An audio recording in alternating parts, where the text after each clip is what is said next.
Magandang umaga sa lahat. It's June 2, 2020. This is King Maki YouTube channel. Magbabalita na po tayo ngayon sa NBA. Ang balita po natin ngayong araw is punta po tayo kay Cuban.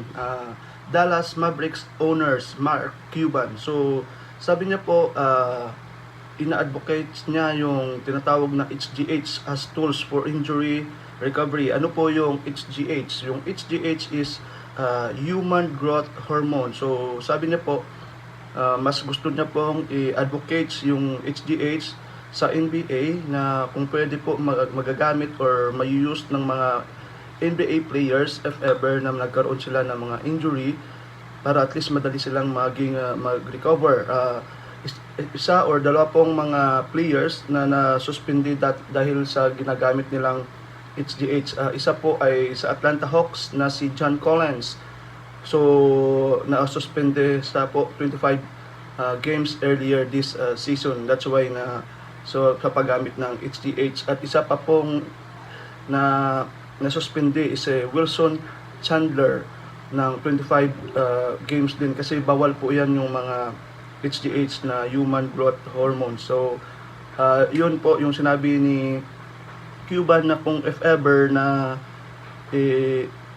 mas okay sa kanya na advocacy na i-open or hindi na po illegal na po yung HGH kasi po mas willing po siyang magtumulong sa NBA in financial to work it out ng HGH. Basta importante lang po is hindi po nakakasama ng kalusugan ng ating mga players. Kabulers, punta naman po tayo ngayon kay Commissioner Adam Silver. So sa Friday po magkaroon po sila ng meeting at about yung i-discuss nila is about po on July 31 target na i-return yung NBA. Pero siyempre sa discussion na yon at sa report ngayon, yung plan sa NBA is ano pa po yung hindi pa po final. So mga rumor lang po na pinag-uusapan is sa 30 teams na po yung agree na magre-resume at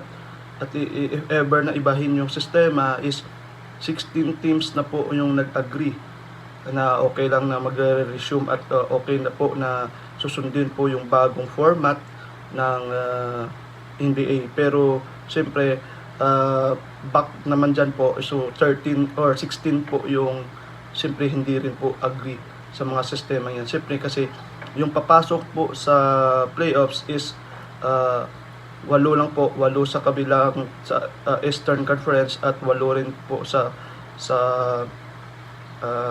kabilang conference po. So that's why yung ibang team po is usually nadi-disagree. So usually yung mostly na okay at gustong mag-continue na talaga yung game is the Lakers at saka yung Milwaukee Bucks kasi po sila naman po yung number 1 in terms of rating natin ngayon this season. So hopefully na po na maging tuloy-tuloy na po yung game at tutuloy-tuloy na po at hopefully na maging okay na po yung game on July 31. Yan po yung i-discuss ni Commissioner Adam Silver at ang mga Board of Governors. Reported po na expected na approval ng ating NBA games na mag-start on July 31 if ever is restart with 20 to 22 teams. So it means, ibig sabihin po, yung 16 teams na pumasok na po is kung ititingnan po natin sa Eastern Conference, yung pasok na po sa playoffs is Milwaukee, Toronto, Boston, Miami, Indiana, Philadelphia, Brooklyn, Orlando. Sa Western Conference naman po, Lakers, Clippers, Denver, Utah, Oklahoma, Houston, Dallas, at saka Memphis po. So it means meron pong sa 22 na teams, less 16, so mayroon pong mga additional na 6 teams. So yan po yung pinag-uusapan na if ever ma-approve, mayroong additional na teams na makakonsidered na pasok po. Ito po yung based on the point system. Portland Trail Blazers is mayroong 3.5 games behind. New Orleans Pelicans mayroong 3.5 behind. Sacramento Kings 3.5. San Antonio Spurs 4 behind. And Phoenix Suns with 6 in the Western Conference. At saka sa Eastern Conference naman po is only isa lang po is the Washington Wizards, which is 5.5. So if ever na kung magsa-start na po yung game on July 31, yan po yung magiging, at if ever na ma-approve, yan po yung mga player, yung mga teams na pwede pong or sasabak po before mag-start yung mga playoffs. So tatapusin muna yung season, pero 20 to 22 teams lang po ang pasok po para at least magiging malapit na po tayo at matapos papunta na po sa ating playoffs this 2020 na game po. Kabulers, punta po tayo sa Detroit Pistons. So mayroon po sila ngayong na binigay na ultimate 5 players na best team or best players since 1995 po. So puntahan po natin at saka check natin kung sino po yung mga ano nila, yung mga bet nila or naging best ultimate 5 players nila. So punta na tayo sa guard po. So siyempre alam naman natin na yung guard nila is talaga si Chauncey Billups kasi po 'di ba way back 2004 siya po yung nagpanalo ng NBA champion Chauncey Billups at saka siya rin po ang naging finals MVP noong 2004.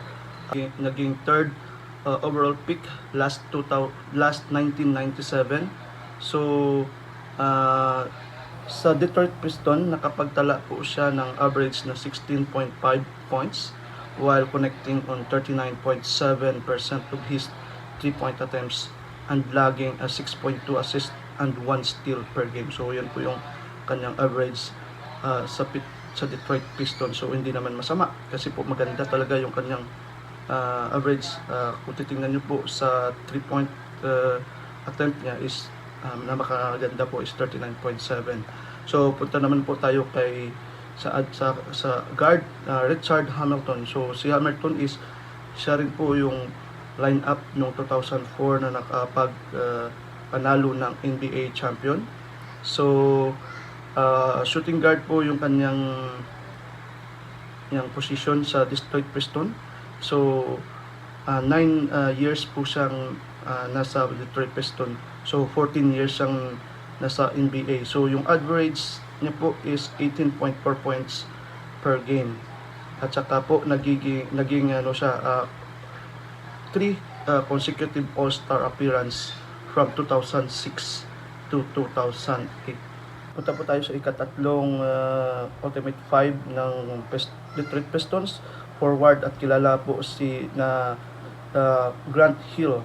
So become one of the college basketball biggest stars during sa 4 years run with the Duke Blue Devils. So kumbaga sikat at kilala talaga si Grant Hill at saka yung nung 1994 third overall pick po siya ng Detroit Pistons at naging rookie of the year nung 1994 at saka 1995 campaign. Tapos kasi po yung problema lang po dyan is nagkaroon siya ng ankle and knee injury last 2000 to 2001. So yun po yung problema niya. Pero at least po nakapag yung appearance niya po sa 6 years sa Detroit is average of 21.6 points, 7.9 rebounds, 6.3 assists and 1.6 steals in 435 games po. So imagine po sa 6 years niya po 435 games lang po yung kanyang nalaro. So punta naman po tayo sa next na forward is Rasheed Wallace. So Wallace arrived following the mid-season trade with Atlanta Hawks during the 2003-2004 campaign. So yung pagpasok ni Rasheed Wallace, yun yung pinakamaganda kasi nakapag-champion agad siya at nanalo po sila ng champion noong 2004. Kumbaga yung maganda dyan is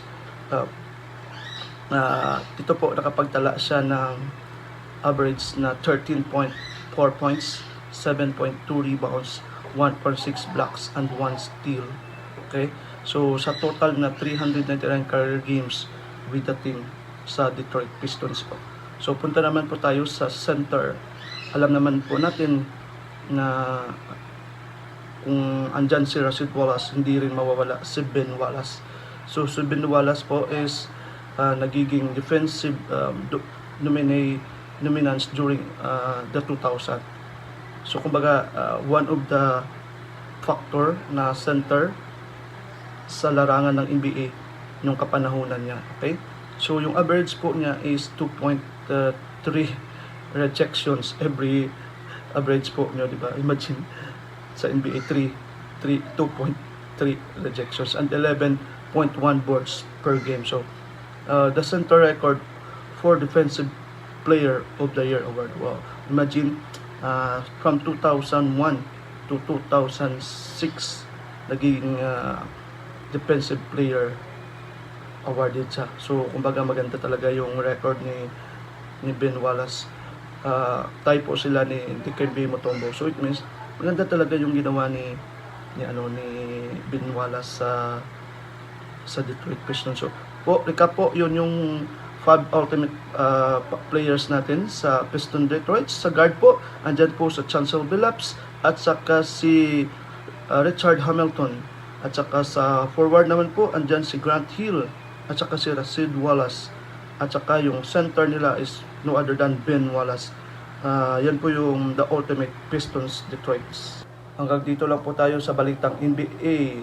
So wag niyo pong kalimutan mag-comment, mag-like, mag-subscribe. This is King Maki the Great, your YouTube channel.